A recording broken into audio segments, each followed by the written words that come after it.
no es ningún secreto la corrupción sistemática que se produce en nuestro país, en España. Te roban tu dinero y no puedes hacer absolutamente nada contra ello. Lo único que puedes hacer es votar a otro partido para que también te roben. Y esto es lo que ocurre en las partitocracias, es decir, en los sistemas de gobierno donde el poder, la cracia, reside en los partidos políticos. Partido, partido político, cracia, poder. Partido, cracia. Y el factor fundamental de las partitocracias es la corrupción. Hay muchas herramientas que se pueden implementar para controlar y eliminar esta corrupción sistemática. Hay muchas herramientas, controles, pesos y contrapesos que se pueden aplicar para disminuir y eliminar esta corrupción. Pero te voy a hablar de la más importante, la capital, que es la representación política. Lo mismo con el fútbol, los representantes de los futbolistas, pero aplicado a la política. Quédate hasta el final del vídeo porque esto te afecta, ya que es tu dinero el que están robando. Como te digo, la representación política es lo mismo que los representantes de los futbolistas. Hay un futbolista, imagínate, tú eres un futbolista muy bueno y tienes que elegir un representante. Eres tú, como persona, como futbolista, el que elige, elección directa, a dedo, a la persona que quieres que te represente. ¿Y cuál es la función, el trabajo, las facultades que le das a esta persona? La de representar tus intereses como futbolista. Y tú, como persona, como futbolista, le transmites cuáles son tus intereses para que esta persona, para que este representante, tu representante, representante futbolista, tenga que hacer su trabajo en base a esos intereses, tus intereses. Es decir, encontrarte un equipo de fútbol mejor, mejores contratos publicitarios, etcétera, etcétera. Y además de elegir directamente a ese representante debe defender necesariamente tus intereses.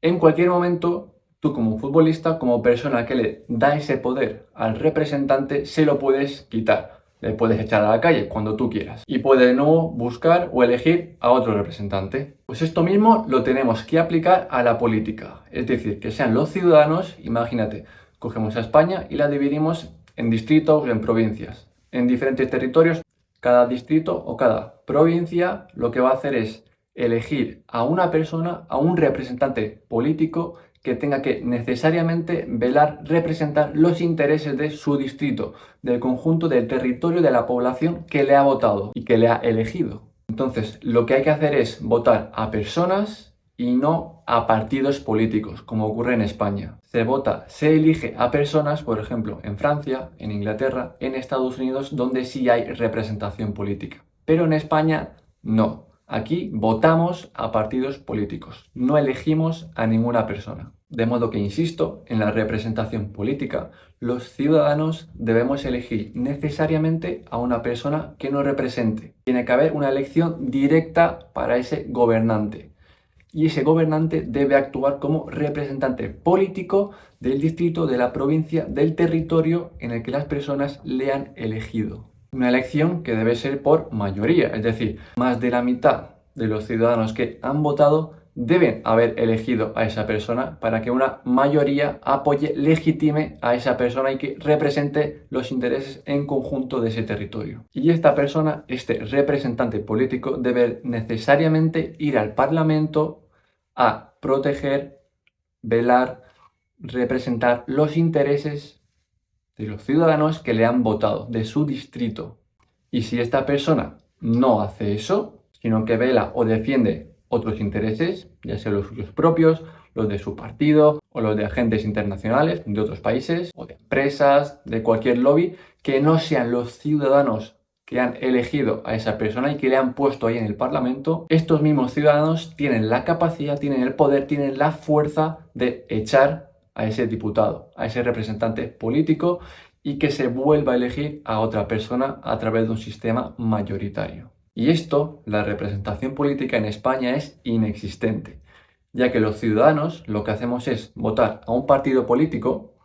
Este partido político va a tener una jerarquía triangular y en la cúspide estarán unas poquitas personas, sobre todo representado por el secretario general de ese partido, y cada partido va a obtener una cuota de poder proporcional a los votos que ha recibido de todos los ciudadanos. En base a esa cuota de poder proporcional ese partido, ese secretario general o el grupito de personas que controlan el partido van a crear una lista cerrada de diputados y senadores que supuestamente acabarán representándote. Pero esto es una auténtica aberración, ya que no se da la representación política. En todo caso, esos diputados, esos senadores que han sido puestos ahí a dedo, representan única y exclusivamente a su partido, no a los ciudadanos, jamás, nunca. ¿Y cómo es el propio partido político? A través del secretario general, que acabará formando el poder ejecutivo con el gobierno al pactar con otros partidos. Son esos mismos partidos,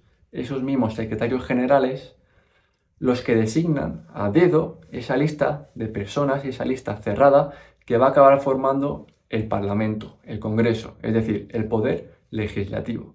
Es decir, tenemos un sistema en el que el poder ejecutivo, el secretario general o los partidos pactando con otros partidos designan al mismo tiempo al poder legislativo. Es decir, que no existe separación de poderes, ya que son los mismos partidos los que designan al secretario general, que acabará formando el poder ejecutivo, y a los diputados y senadores, que acabarán formando el poder legislativo. Por lo que, al igual que no existe representación política, tampoco existe en España separación de poderes, ya que están juntos. Y un grupito pequeñito de personas, los oligarcas políticos, son los que tienen todo el poder del Estado. Pero ¿qué pasa con el poder judicial? El gobierno de los jueces también es nombrado directa o indirectamente por el poder político, por el poder ejecutivo y por el poder legislativo. Es decir, que no es el mismo poder judicial el que se elige a sí mismo para que sea independiente. Y aquí tenéis la clave, el fundamento de por qué en este país, en España, la corrupción es sistemática, es estructural. Porque son los propios políticos, un grupito pequeñito, unos oligarcas, 3, 4, 5, los que tienen tanto el poder ejecutivo en sus manos, el poder legislativo y al mismo tiempo nombran al gobierno de los jueces. De modo que esas mismas personas que designan para el poder judicial son quienes al final acaban juzgando las corruptelas de los políticos. De modo que en muchas ocasiones saldrán auténticamente impunes. Los políticos en España son impunes, porque no hay independencia judicial, no hay separación de poderes, no hay representación política y no hay democracia. Y así está España, infinitos casos de corrupción política y los que seguirá habiendo, porque en este país no hay ningún tipo de límite ni de control al poder político. Y tú, como ciudadano, nosotros, como sociedad civil, no podemos hacer absolutamente nada.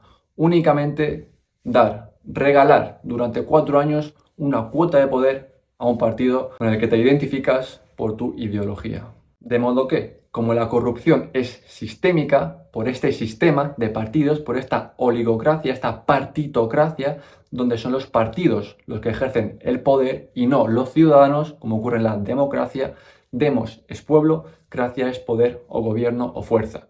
La fuerza o el poder del pueblo. En España no hay democracia, hay partidocracia, el poder de los partidos políticos. Y para que esta corrupción se termine, hay que arrancarla de raíz cambiando el sistema, cambiando esta partitocracia por una democracia, donde debe haber unas elecciones directas al poder legislativo, donde los ciudadanos, cada distrito del territorio español, elijan a un diputado, a un representante político, y este vaya al Parlamento a representar los intereses de su distrito, del conjunto de población que le han votado y que le han elegido, y al mismo tiempo unas elecciones directas separadas para el poder ejecutivo, para el presidente, y que al mismo tiempo el poder judicial se elija a sí mismo y que no sean los políticos, los propios poderes ejecutivo y legislativo los que designen al gobierno de los jueces. Y esto ha sido todo. Muchísimas gracias por llegar hasta aquí. Espero de corazón que les haya gustado. Suscríbanse y denle like.